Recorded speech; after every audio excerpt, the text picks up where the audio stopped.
AI text models are now helping scientists win millions in medical research grants, but new data shows that it might be steering funding away from more bold discoveries.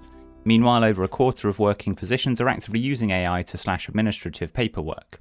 Today I'm trying a new type of episode where we unpack multiple major advances in medical AI from the past week in one single episode.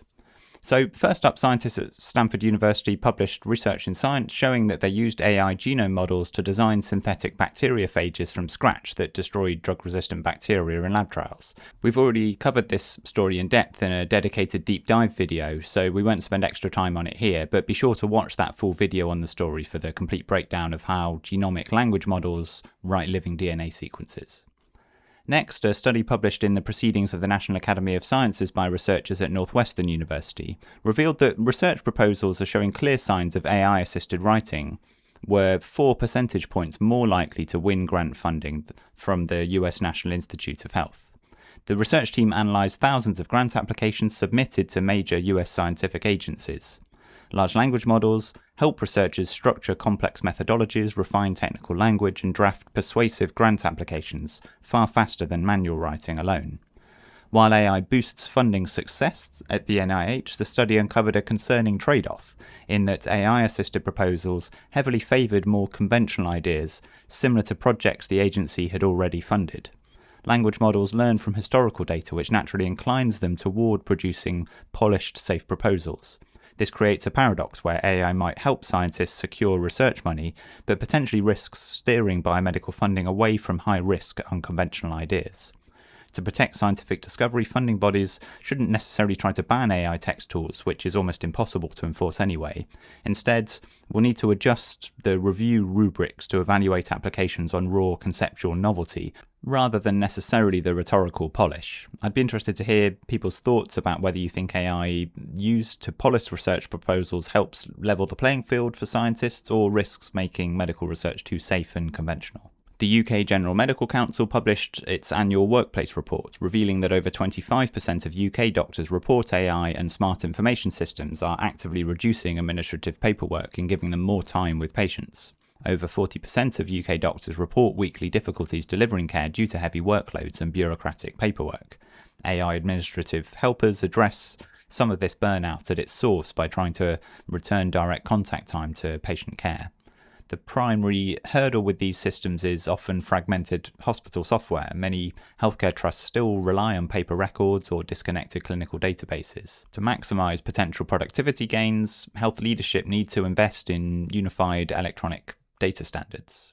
Next, an analysis published in The Guardian raised concerns that clinical AI tools like OpenEvidence, currently used by roughly 2/3 of US doctors, pose distinct training hazards for more junior medical staff, so-called never skilling.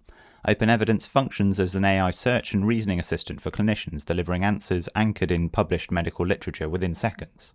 Doctors and medical students alike can use these tools during ward rounds to instantly pull up accurate differential diagnosis lists without experiencing the step-by-step cognitive effort necessarily required during medical apprenticeships. Experienced doctors using AI might face de-skilling if their abilities decay, but trainees risk never skilling, meaning that they may never build the core diagnostic intuition in the first place. The solution isn't banning AI assistants from hospital wards. Medical education needs to adapt by establishing structured AI workflows. Clinical supervisors should require trainees to formulate and defend their own diagnostic reasoning before querying an AI assistant. This preserves the cognitive learning process while teaching safe AI usage. Researchers at the University of Birmingham, Dubai published research in Frontiers in Artificial Intelligence showing how machine learning identified key genetic drivers of bowel scarring in Crohn's disease. The research team combined generative AI with multi-omics data analysing genetics and gut microbiome samples together. The machine learning model identified 43 key genes operating across 3 biological patterns. This identified that bowel scarring is a continuous immune process driven by ongoing tissue damage rather than an unchangeable final stage of disease. Crohn's disease affects over 4 million people worldwide, and bowel scarring frequently forces patients into invasive surgery. Uncovering these 43 genes potentially gives pharmaceutical researchers precise targets for developing preventative drugs.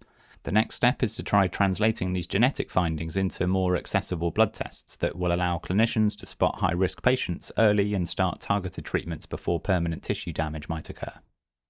Next, Oracle Health launched an AI-driven patient portal across US healthcare systems that uses OpenAI foundation models to translate complex medical records into plain language. Integrated directly into our electronic healthcare record systems, the AI reads lab results, clinical summaries, and treatment plans, and converts them into clear everyday language. Hard-coded safety guardrails prevent the system from offering independent diagnoses or medical advice. So dense medical terminology in health records often leaves patients feeling confused or anxious.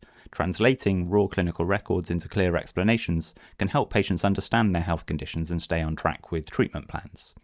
AI translation can occasionally flatten clinical nuances or misinterpret medical shorthand, so software developers need to keep clear visual distinction between original physician notes and AI summaries to allow patients to view both side by side. I'd be interested to hear people's thoughts on whether you think having an AI translate your raw lab results before you speak to a doctor might be more likely to help people feel more empowered or potentially induce more anxiety. And finally, a survey released by Carter Healthcare revealed that 81% of hospital IT executives and chief information officers view clinician control over AI as vital, with 0 respondents rating clinical involvement as unimportant. IT leaders across major health systems evaluated AI implementations, identifying model hallucinations as the single biggest operational risk, ahead of bias or liability concerns, but in reality these are all quite intertwined. Healthcare leaders are sending a clear signal that autonomous clinical AI is off the table for the time being. Success lies in clear human-in-the-loop design where software serves as an assistant to medical professionals rather than a replacement. Tech developers building clinical AI systems should prioritize explainable decision pathways and verified reference links. Software built with strict human oversight is more likely to pass regulatory review and win hospital adoption far faster than black box algorithms. So if you want to stay up to date with the most interesting weekly developments across AI and healthcare, hit the like button or subscribe to get every update as soon as it drops. Thanks for listening and see you next week.